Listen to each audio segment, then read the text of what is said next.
Tonight, criminal justice reform affects one defendant in an infamous financial crime. And actor Kevin Spacey's defense strategy on charges he sexually assaulted a teenager. Also, the case is heading to trial after the new year.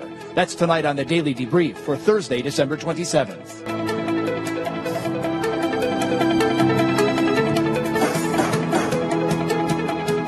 Good evening, everyone. On behalf of the panel and myself, welcome to the Daily Debrief.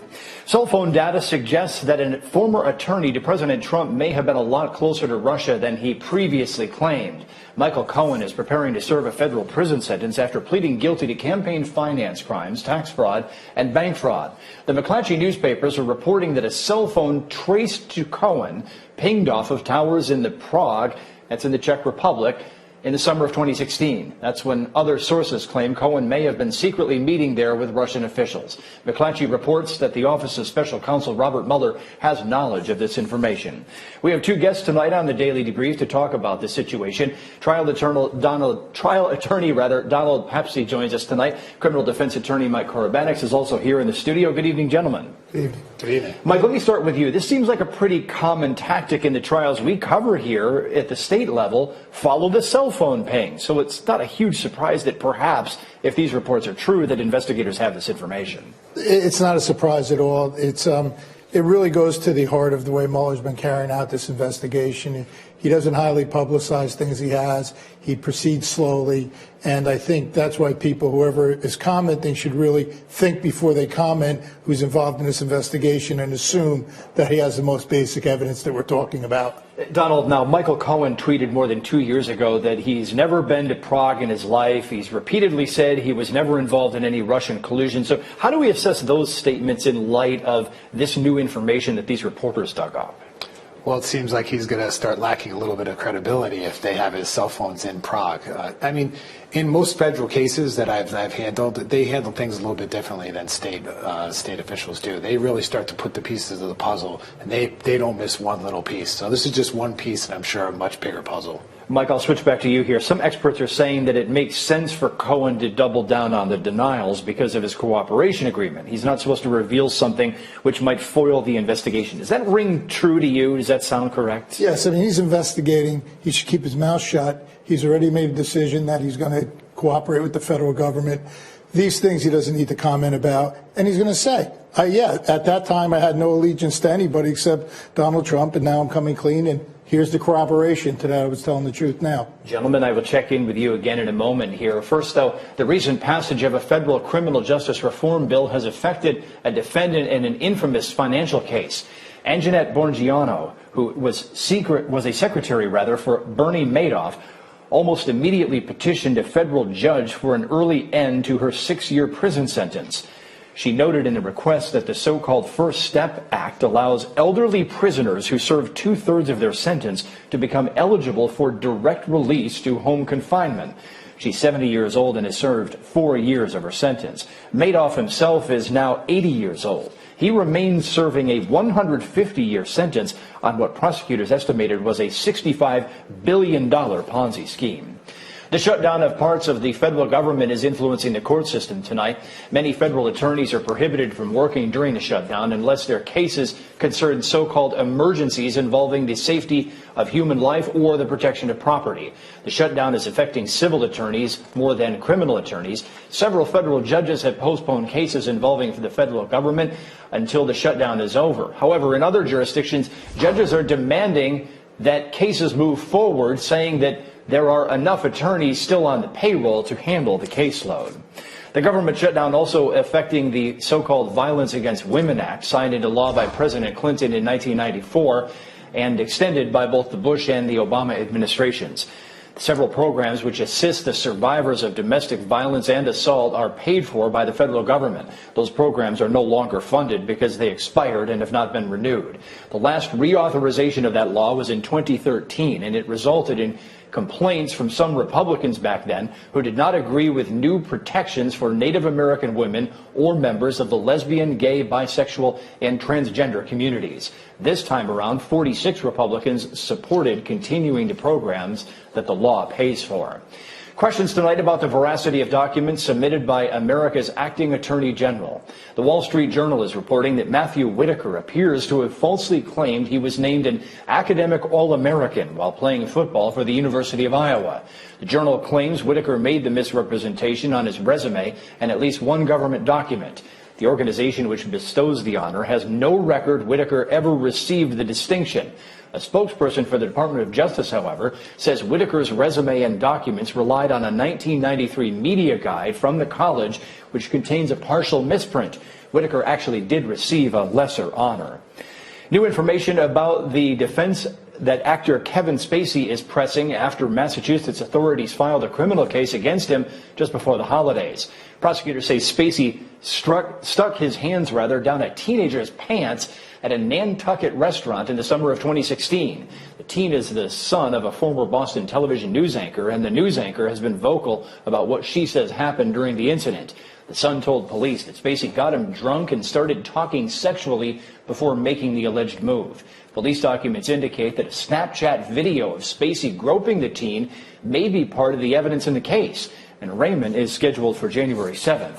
Joining me tonight is Law and Crime senior legal editor Ron Blitzer. He's in the Law and Crime newsroom with more on this one. Ron, good evening.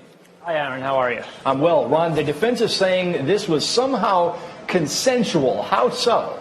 So they're pointing to certain statements that the alleged victim apparently made to investigators as part of their report, where apparently the alleged groping took place over the course of 3 minutes approximately, and that the alleged victim never told Spacey to stop or did anything to stop the activity.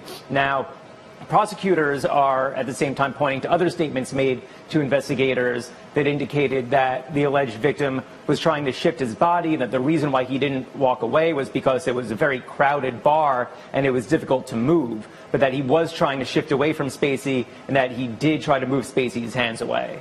So he said, she said here, I guess one could say, look, the mother of the alleged victim says that her son was starstruck. Could it simply be that the son didn't want to object to what was happening? And if so, how does that change the legal outcome?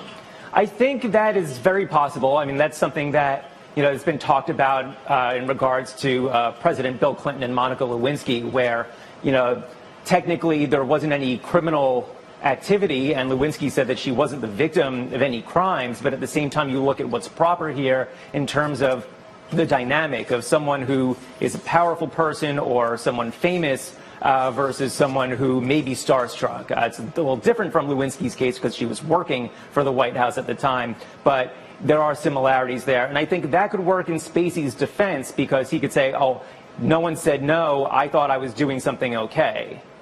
Certainly. So the police records suggest that there's some sort of recording here, some kind of video. That leads to a couple of questions. One, is there audio? And two, was it legally recorded? So let's unravel that one. What do you make of this, Ron?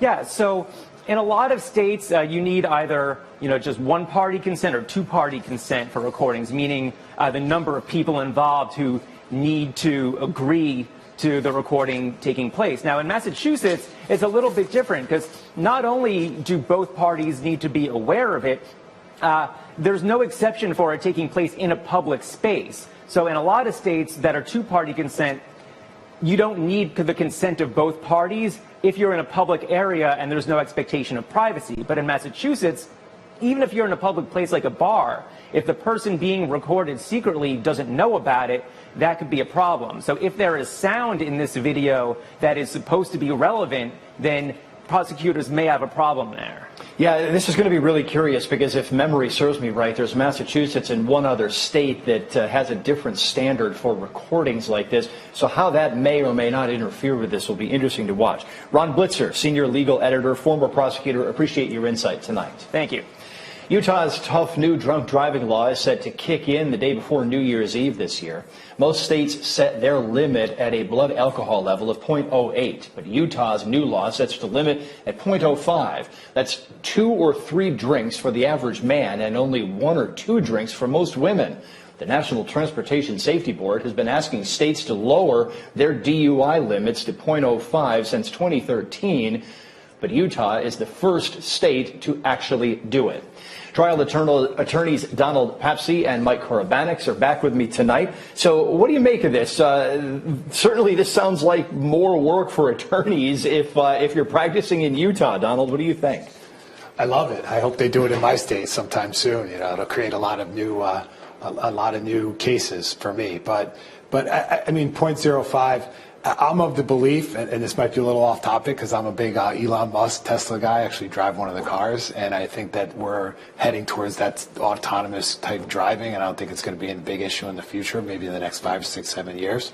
But while we're in this world right now, we're getting close to a zero tolerance policy, and that's all there is to it. Mike, what do you make of it?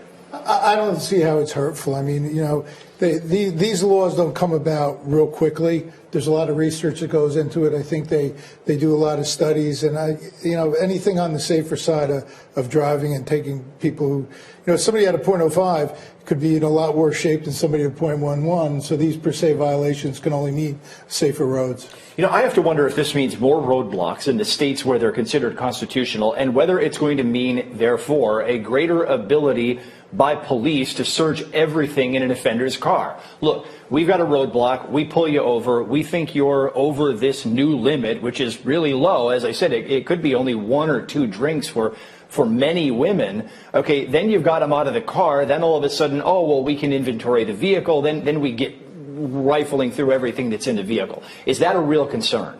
That's always a concern. Whenever you start to put little cracks in the armor of our constitutional rights, sometimes the dam breaks, so that's what we have to worry about. Again, Mike, more work for defense attorneys like you. I mean, I could picture you making this argument. Well, I can picture me having more clients if they pass it, so hopefully they will. But it's going to be difficult. I think there's going to be a whole wide open things about nexus of where the search is going and what's the search for, and hopefully it'll knock out inventory searches. Well, let's move along now to a quick recap of Christmas holiday incidents in the news. A fight in Kentucky over menu options for Christmas dinner led to criminal charges there. Sheriff's deputies arrested 21-year-old David Brannon of London, Kentucky, and charged him with throwing a ham at a woman. He's then accused of running from the police. He, of course, faces charges of assault and fleeing from officers. It's unclear what actually did wind up on the menu that evening. A different Christmas argument turned deadly, though, in Florida. Sheriff's deputies in Hillsborough County say 82-year-old Guy Richard Vickery shot his 50-year-old son. The son died at the hospital. It's unclear what led the men to argue on Christmas Day. Vickery is in the jail on 1 count of manslaughter with a weapon. And a father from rural Georgia who worked as a Santa Claus at Walmart has been arrested and charged in the deaths of his 2 teenagers. Police say Elwin Crocker Sr. led them to a location on his own property where his own 2 kids were buried. Crocker and 3 other relatives seen here are charged with concealing a death and child cruelty. Authorities say those charges may be just the beginning.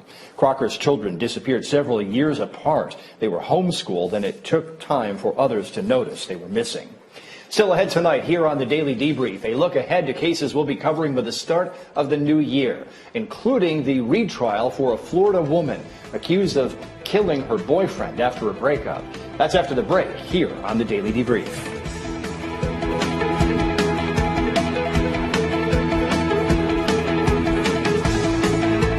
Welcome back, folks. Time to look ahead now to cases we're planning to cover when courthouses reopen after the start of the new year.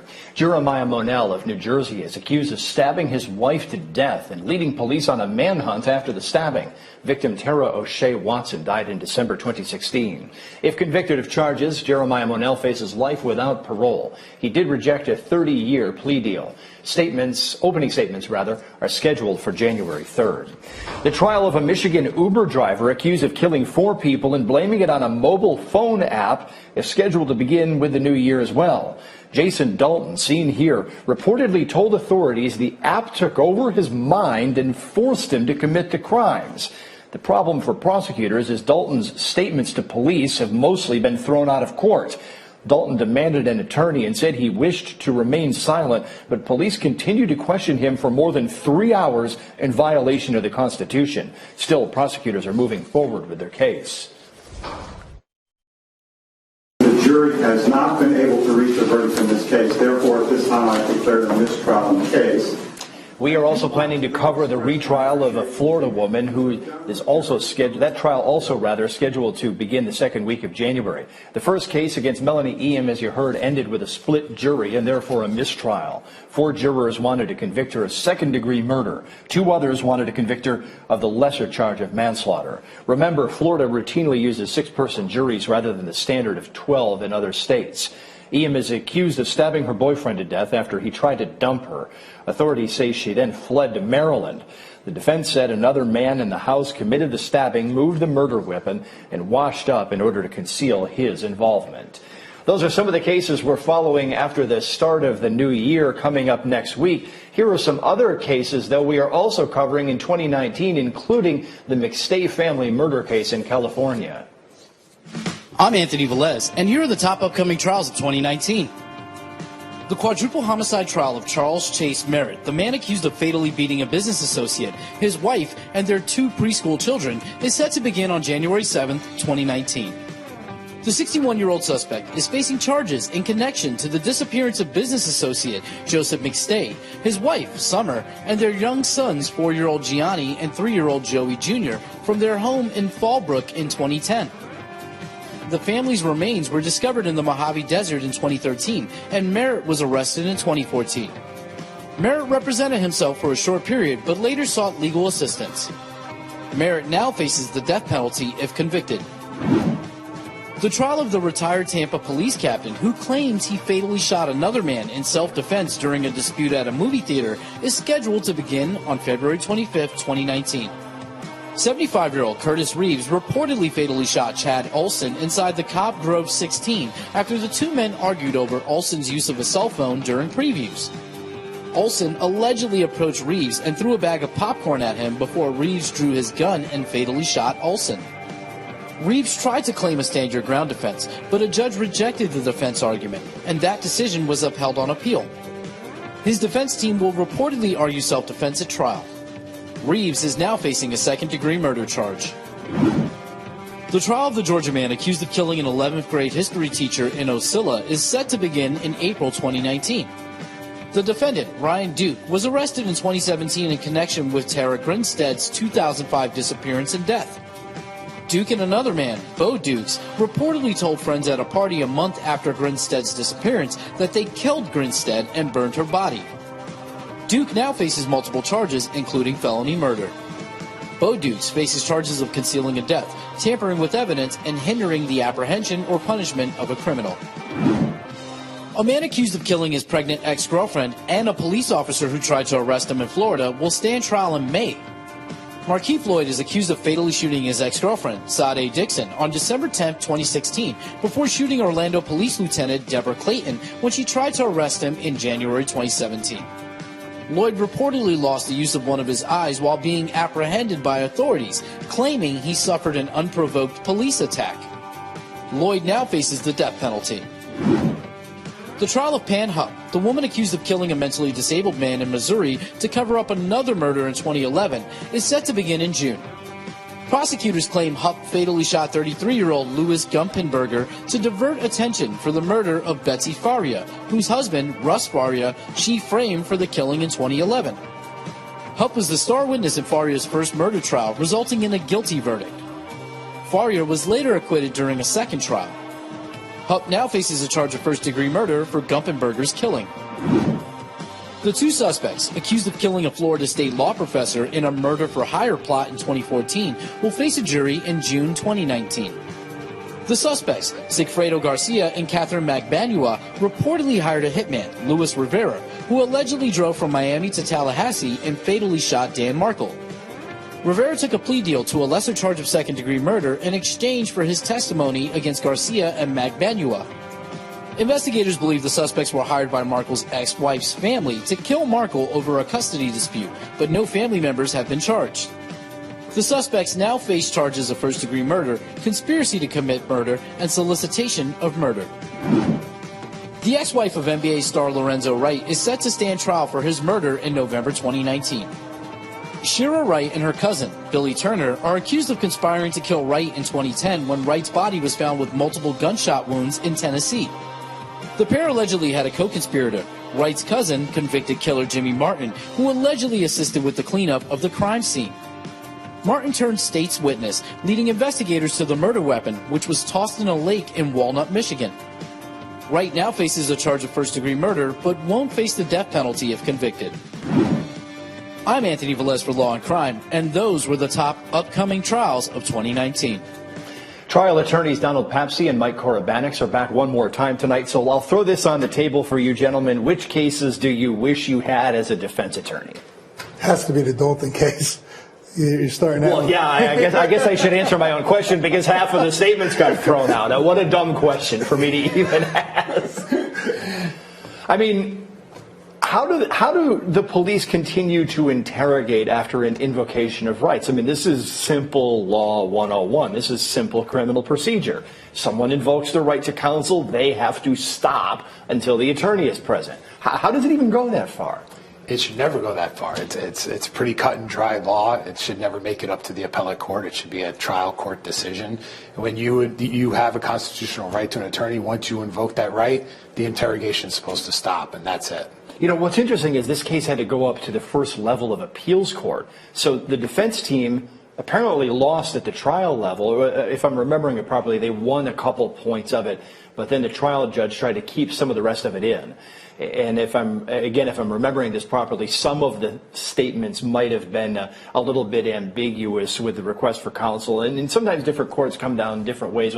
Well, I think I should talk to an attorney. Then they're not really sure if they want to put a hammer on it. But ultimately, it had to go up to the appeals court to get these statements thrown out. Well, first of all, it wasn't a stupid question you asked because you knew the answer, so that was a good question. But no, it's even ambiguity. Most courts are going, if there's even the slightest doubt, the investigator should stop the questioning. I'm really curious to see how prosecutors are going to try this case, because the thing that everyone's going to talk about are some of these statements. You know, apparently he said the app told me to commit these mass murders, 4 dead. People all wound up about it. If the prosecutor doesn't have that, what else does the prosecutor have? Probably the business records. Well, they'll probably have the business records. They'll have, I would assume, wherever the murders took place, there's going to be some forensic evidence. But I think this always adds the kind of wrapping you'd like in your case to make it more presentable. Donald Papcsy, Mike Koribanics, appreciate you joining us on the Debrief tonight. Thank you. That's all the time we have. We'll see you back here tomorrow at 5 o'clock. Live trial coverage picks up at 9 a.m.